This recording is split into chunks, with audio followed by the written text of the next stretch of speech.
Where's Eric Shanks? Hello, Eric. You got a pretty good seat. I don't know. It's not bad. If I'm looking for you at this table, you should be at this table. Hi, Eric. Along with members of my cabinet, Scott Bessent, Pam Bondi, Howard Lutnick, Sean Duffy, Kristi Noem, Russ Vogt, Deputy Secretary Christopher Landau, and Deputy Secretary Steve Feinberg. I also want to welcome two of my very good friends, Bernard Arnault and Alex Arnault. They own a little company around the world. One of their smaller companies is Tiffany, and Tiffany made the beautiful trophy, and I guess it's around here someplace, not this one, the other one, wherever it may be. There it is behind me. And it's really a work of art, but I want to just welcome Bernard and Alex. Where are you? Where are you? Okay, good. They have no lack of cash. I know that. They're great, and they're great people. We've been friends for a long time. Thank you very much for being here. It's a great honor to have you both. We're also joined by Senators Shelley Moore Capito and Todd Young. Where are they? Where are they? Hi, Shelley. How are you? Hi, Todd. How you doing? You're getting younger looking, Todd, I'll tell you. It's pretty young to start off with, right? Oh, you too. She said, what about me? What are you too? Even more so, Todd, right? That's very cute.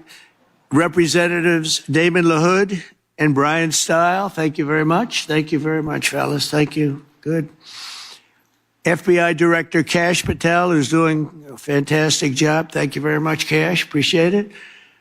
And our executive director, Andrew Giuliani, just got the post, and he's going to be great. I know him for a long time. He's a highly competitive golfer, which, I mean, really good.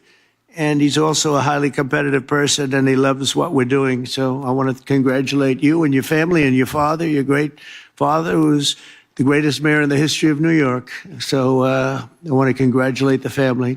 It's a big post. You better do well, Andrew. Tell him, is my golf game okay too? Fantastic. He knew what to say, see? Well, he's a smart person. That's why I appointed him. Together, this group will help plan the biggest, safest, and most extraordinary soccer tournament in history, and that's what it's going to be, Johnny. In my first term, I negotiated the return of the World Cup to America, and now in my second term, I'll have the honor of hosting the World Cup for the first time of any president in more than 30 years, and remember, we also have a few other events. I must tell you that we have the 2028 Olympic Games. We have the 250-year celebration of America. That's a big one. I don't know. Maybe that's the biggest. I don't know. That could be the biggest. But that's going to be unbelievable. It's going to be essentially, Todd, that's going to be a year-long celebration. We have the G20, and that'll be in December of 26. We have the G7, used to be the G8, by the way, and that's in 2027. And that's a lot of action we have going for the next 4 years, 3.5 years. It's going to be amazing for the country, I believe. Starting this June, the United States will host the 2025 Club World Cup, which will feature 32 elite soccer clubs from all over the world competing in 63 matches across 11 American cities, including Cincinnati, Ohio, Charlotte, North Carolina, Los Angeles, California, Nashville, Tennessee, Philadelphia, Pennsylvania. So we have it in 11 American cities all over.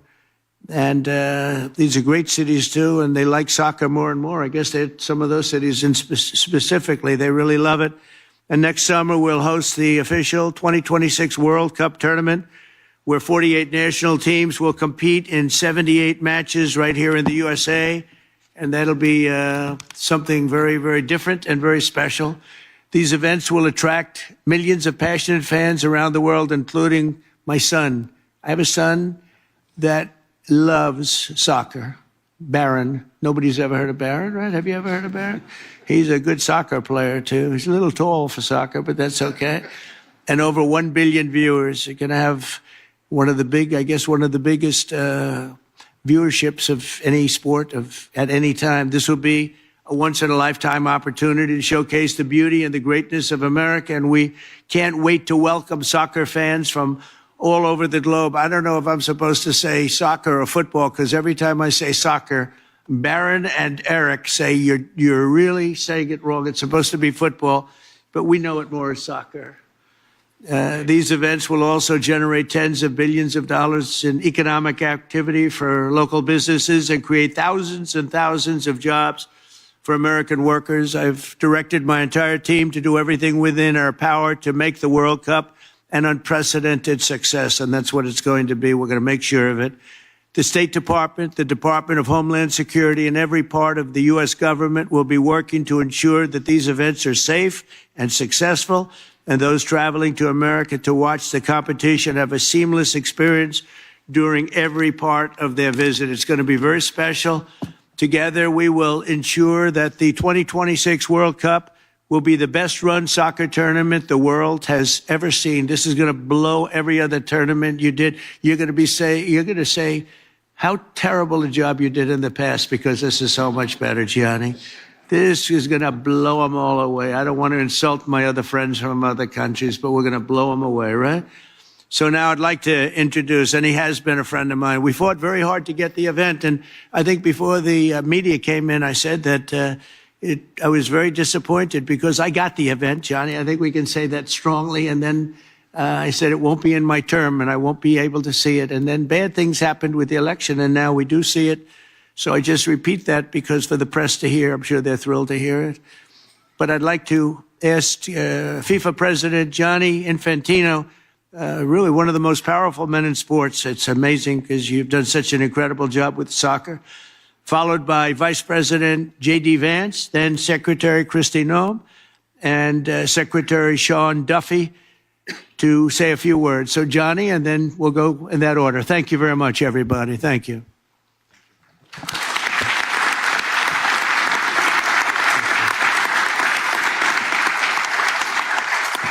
Well, thank you. Thank you very much, Mr. President, Mr. Vice President, members of the cabinet, members of the task force, the White House task force, for this incredible event, or events actually, which will be happening here in America in the year to come. We were actually, Mr. President, so happy that the World Cup 2026 will take place in the United States, in Canada and in Mexico, that we thought we'll actually bring another World Cup as well here. So you get two World Cups in the next year, the new FIFA Club World Cup. This is the trophy of the new FIFA Club World Cup. Did you notice the way he said that? In the United States, Canada, Mexico. That's the way it's supposed to be. I had to interrupt. I'm sorry. Go ahead. No, well, 78 games will take place of the World Cup in the United States out of the 104 games. But the Club World Cup this year is a new competition, will take place in the United States, in 11 cities of the United States. It's new. It will make history in 250 years when they will celebrate the 250 years anniversary of the FIFA Club World Cup. Well, they will speak about this meeting.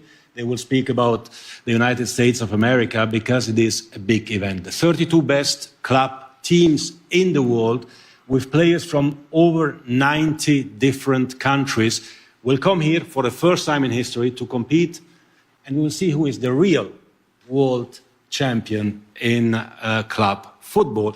And this happens before the World Cup, of course, next year. So in 40 days, bit less than 40 days, on the 14th of June in Miami, we will open the FIFA Club World Cup. Opening game, the final on the 13th of July in New York, New Jersey, and in between 63 top games of the best players, of the best clubs in the world who want to win this trophy here, crafted by Tiffany, and I'm thanking as well the Arnaud family for being here. They are in soccer as well now in Paris. They've just been promoted to the top division, so congratulations for that. Actually, Mr. President, soccer or football, maybe we can clarify that here. I'll do whatever. Let me give it a try, if I may.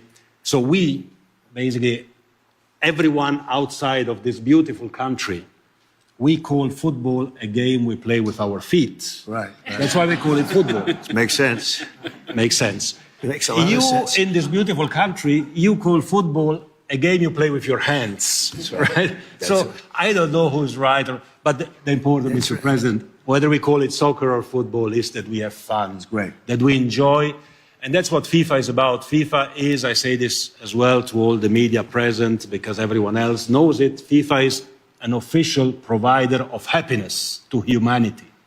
And in the next year, we are providing happiness to humanity from the United States of America. And that's why we are happy to be here. So we have the Club World Cup this year. We have the World Cup next year, United States, Canada, and Mexico. Of course, 104 games, Mr. President, 104 Super Bowls in 1 month. We'll have 6 billion viewers.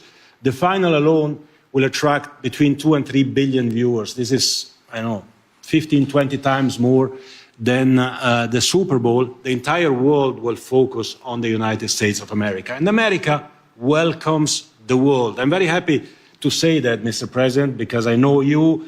I've had meetings with several members of your cabinet as well. You have established this task force. America will welcome the world, everyone who wants to come here to enjoy, to have fun, to celebrate the game. We'll be able to do that in the host cities, in the 11 cities all over the country, in all these fan festivals that we will create. We have 10 million tickets for sale, so anyone who doesn't yet have a ticket, go on fifa.com/tickets. 10 million tickets, 3.5 million for the Club World Cup, 6.5 million for the World Cup. And how do we measure success, Mr. President? Well, in many ways, of course. Full stadiums is one of that. The economic impact is another one of that. Dear Secretary, these 2 World Cups will bring almost 50 billion in economic output to the United States of America. They will create almost 300,000 jobs in America. For the celebration of 2 World Cups, which will bring the world to the United States, a few million fans will come, a few billion will watch it from home, but everyone will be happy and everyone will be celebrating how the United States of America will put up the best events ever that the world has seen. Not just sport events, but the best events. We are here for that. We are here to work for that. We are here to work all together as a team to celebrate the United States, the 250th anniversary, as well to celebrate the world and the World Cup around a soccer ball or a football, and to make sure that everything happens as well, as you said, Mr. President, in a safe, in a secure environment. So we have, and the world has, of course, full and entire confidence in the United States and in all the partners, in all the agencies, to make sure that we will bring to the world something that they have never seen and they will probably never see again. Thank you very much. We are here for that, and I'm looking forward to these 2 World Cups. Thank you. Thank you, Mr. President.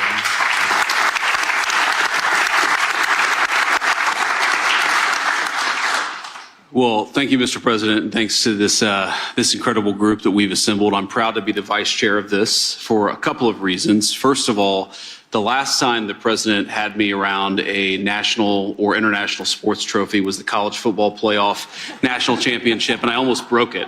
And so I appreciate the president giving me a second chance here. But as all of you know, soccer is a sport of incredible grace and finesse and beauty. These are 3 things that have nothing to do with politics, and so we're thrilled to have the FIFA World Cup in the United States of America. I think that you'll see the very best of the United States of America, both in athletic competition, but also in hospitality, something our boss knows quite a bit about. And so we're excited to have you. We're excited for this event, and we will do everything at the government level to make this thing as successful as we can. And I will say, before I turn it over to the next speaker, that, of course, everybody is welcome to come and see this incredible event. I know we'll have visitors probably from close to 100 countries. We want them to come. We want them to celebrate. We want them to watch the game. But when the time is up, they'll have to go home. Otherwise, they'll have to talk to Secretary Noem, who I'll turn it over to now.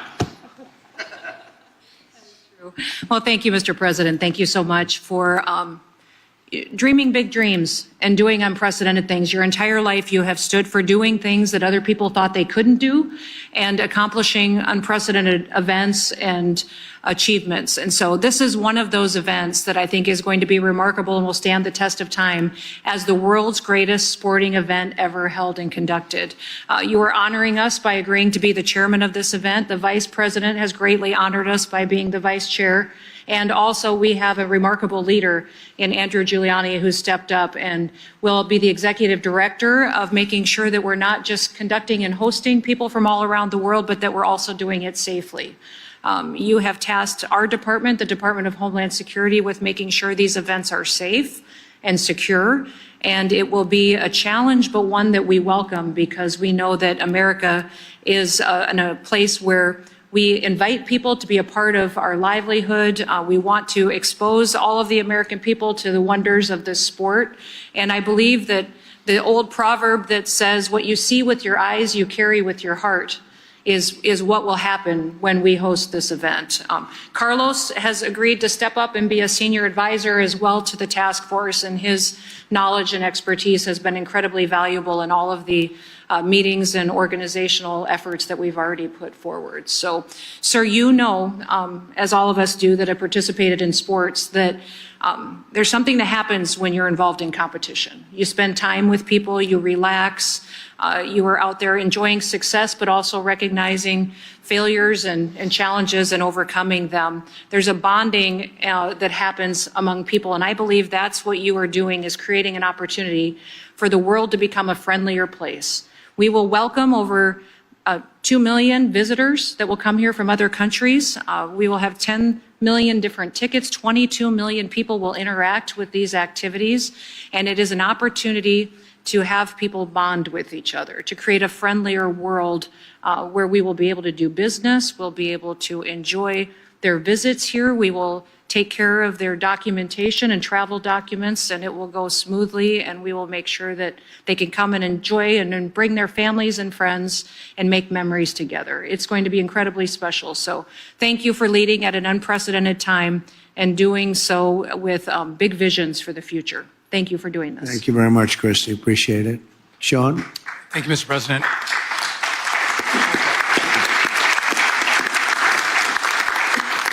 "11 U.S. cities, 78 games in the U.S., and I think you said it's just like 78 Super Bowls next summer in the U.S. So this is massive, Mr. President. Thank you for putting together the task force. You know that great events don't happen unless you have great planning, and starting well over a year in advance, putting your team together to make sure this event goes off without a hitch. I thank you for that.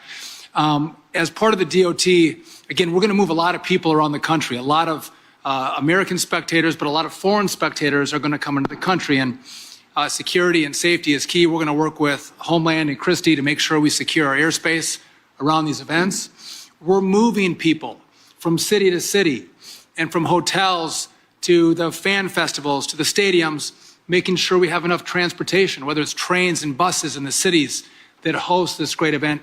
We're working through that, as well as making sure our airlines and our airports are ready to facilitate the travel throughout the country. And so this is everyone working together. What I think is great, Mr. President, I have to imagine this was part of the plan.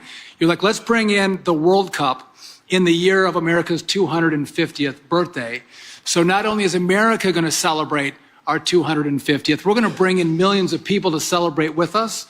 I know State and Homeland and DOT and all of us are going to work together to make sure it is seamless travel. We want everyone to come to America. We want everyone to spend a lot of money in America.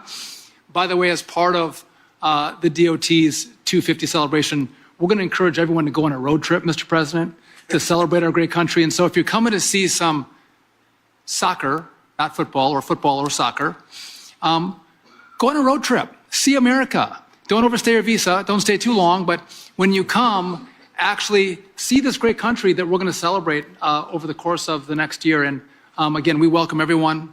This team is going to work full-heartedly together to make sure these events go off without a hitch, and we're all able to celebrate the great athletes from around the world, 48 countries coming in to compete in our great country. Thank you, Mr. President. Thank you very much, Sean. Thank you. Would you have any questions of these great people or anybody around the table, please? Yeah, please go ahead. You hosted the Prime Minister of Canada. Oh, I got a mic. Mr. President, you hosted the Prime Minister of Canada here today, and with him and with also the President of Mexico, there's been some recent tensions between them and the United States.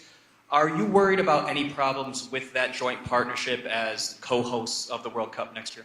No, I don't see any tension either. We get along very well with both. They just got to pay a little more money, you know. They're just they're getting away with things that they shouldn't be, and they understand. We had a great meeting today, actually, with the new Prime Minister, who's a terrific guy, and we had a very long session with JD and Marco and everybody, and it went very well. No, we had a very great meeting, and no tension. We want to do what's right for our respective peoples, and that's what's going to happen. And also with Mexico, I think the relationship is really very good with the president of Mexico, as you know, you probably heard. And we're going to have a very good relationship with regard to FIFA. I have no doubt about it. Johnny would know better than anybody, but you understand. I mean, I think the relationship is very good. Thank you very much. Question? Yeah, please. What will be the level of interaction, cooperation with Canada and Mexico as it relates to next year's World Cup? Are you already talking to them? Yeah, we are. It's total, complete. We talked about it even today at our meeting with Canada, and the level is total. It's going to be perfect. Going to be beautiful. They're very excited about it. Yeah, please. Around the world who want to come to the United States for the World Cup. Yeah. And if I may, just a second question for maybe Mr. Duffy. Secretary Duffy, is there anything long-lasting transportation-wise that Americans can expect from infrastructure being built for the World Cup? So we'll start with Christy in terms of the applications. Absolutely. This summer, by hosting the club championships, we're processing those travel documents and visa applications already and working with Carlos and Johnny and their team to make sure that they're done timely and being proactive of it. And that is obviously going to be a precursor to what we can do next year for the World Cup as well. So it is all being facilitated. We appreciate the partnership that we've got on all of this with the State Department as well. And I know we've got the Attorney General and Cash at the FBI too, interested in being all hands on deck to make sure this goes smoothly. Thank you. Sean? Yeah, so basically these are going to be short-term needs. So we're going to have to bring in, buses and additional forms of transportation. Miami doesn't have the capacity with their transit system to carry all of the people who are going to go from hotels and restaurants to stadiums and the fan centers. So we're going to have to manage those assets, bring them in from around the country to move people, but they won't be needed there long-term.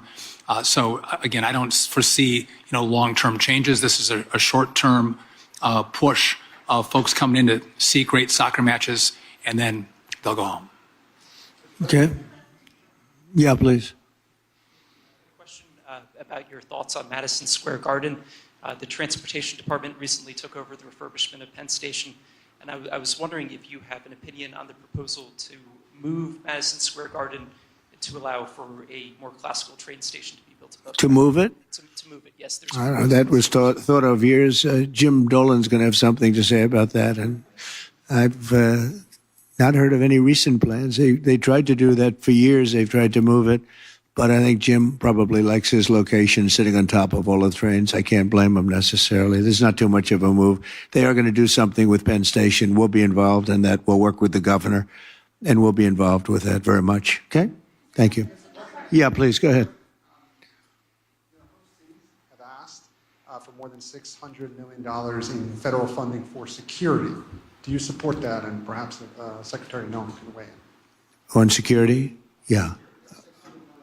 Yeah, I support really whatever that takes. And any money that's spent will make up manyfold in terms of all of the economic development. These events, especially what we're talking, and you have FIFA and then you have the Olympics. And these events, if properly done, make a tremendous amount of money and prestige. I think it's a great allure and prestige for our country and for the cities where they are. It's going to be amazing, yeah, but we won't hold back at all on security, most importantly. Okay, thank you. Yeah, please. First question, is there any reason you haven't referred to Mark Carney as governor as you did with Trudeau? And the second question, you said earlier that you don't have to sign any trade deals, of course. Is there any country you expect to sign a trade deal with this week, as Secretary Bessent has indicated? Well, we're looking at a lot of them. We're talking to a lot of them right now.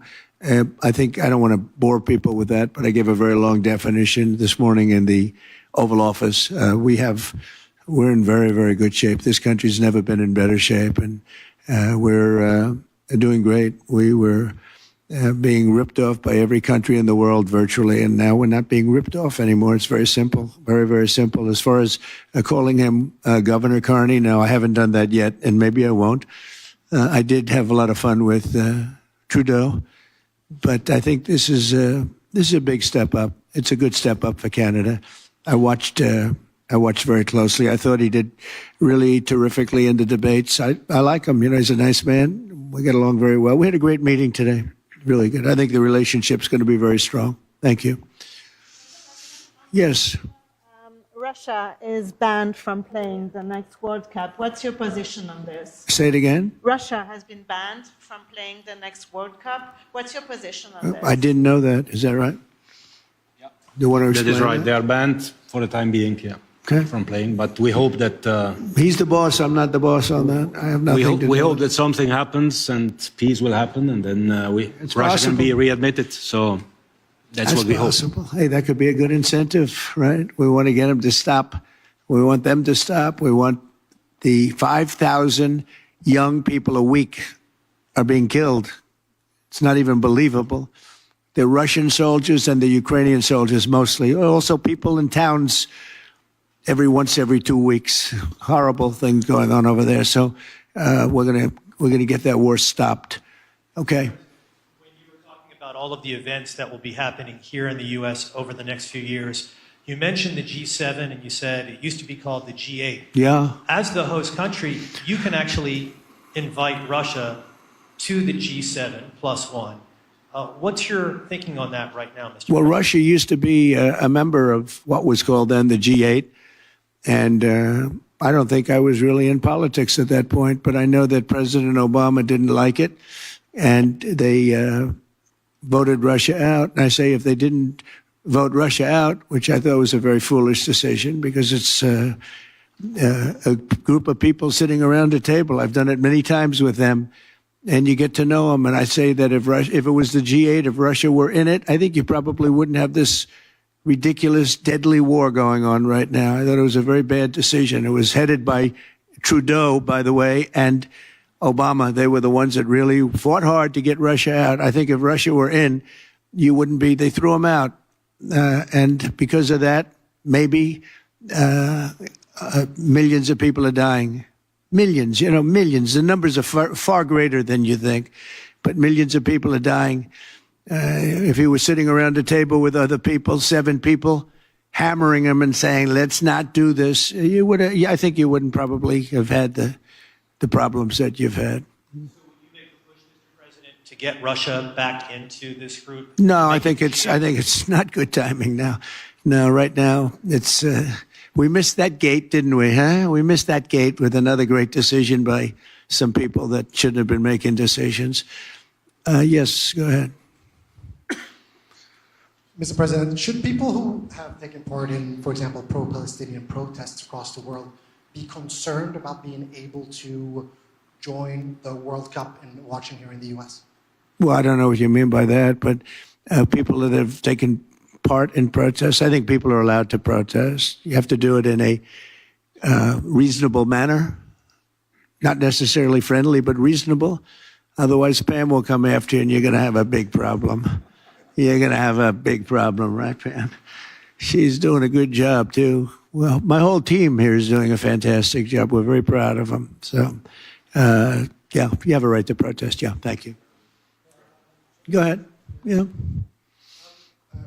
Do you support Israel's plan to conquer Gaza if Hamas doesn't agree to a deal during your visit to the Middle East? These are very strange questions, aren't they? I never like when they read them off a machine. I don't know. Who's sending the question to you? And let's not talk about that now. We're talking about the World Cup. Go ahead. What else? Anything else? I think we're pretty well set. I want to thank everybody, and we're going to make this tremendously successful. And you can see Johnny's a very enthusiastic man. He's got great enthusiasm, and that's one of the reasons that you've had such success over the last number of years that you've been there. Amazing. He's like somebody that just woke up on Christmas morning as a young child and saw those toys under the tree. And that enthusiasm really plays very well, I have to say. And you've done a fantastic job as the head, and we're gonna do what we have to do. And thank you very much. Thank you, everybody, very much. Appreciate it.